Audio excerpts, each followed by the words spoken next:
تفسیر القرآن آج کا سبق سورہ آل عمران آیت نمبر 38 اور 39۔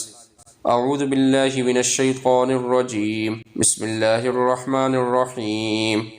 ہنالک دعا زکریا ربہ قال رب هب لی من لدنک ذریۃ طیبہ انک سمیع الدعاء فنادته الملائكة وهو قائم يصلي في المحراب أن الله يبشرك بيحيى مصدقا بكلمة من الله وسيدا وحسورا ونبيا من الصالحين۔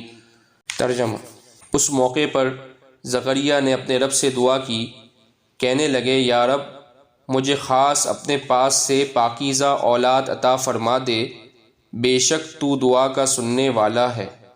چنانچہ ایک دن جب زکریا عبادت گاہ میں کھڑے نماز پڑھ رہے تھے، فرشتوں نے انہیں آواز دی کہ اللہ تعالیٰ آپ کو یحییٰ کی پیدائش کی خوشخبری دیتا ہے، جو اس شان سے پیدا ہوں گے کہ اللہ کے ایک کلمے کی تصدیق کریں گے، لوگوں کے پیشوا ہوں گے، اپنے آپ کو نفسانی خواہشات سے مکمل طور پر روکے ہوئے ہوں گے، اور نبی ہوں گے، اور ان کا شمار راز بازوں میں ہوگا۔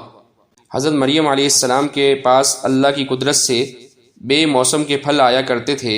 حضرت زکریا علیہ السلام نے یہ دیکھا تو انہیں توجہ ہوئی کہ جو خدا ان کو بے موسم کے پھل دیتا ہے وہ مجھے اس بڑھاپے میں اولاد بھی دے سکتا ہے۔ چنانچہ انہوں نے یہ دعا مانگی۔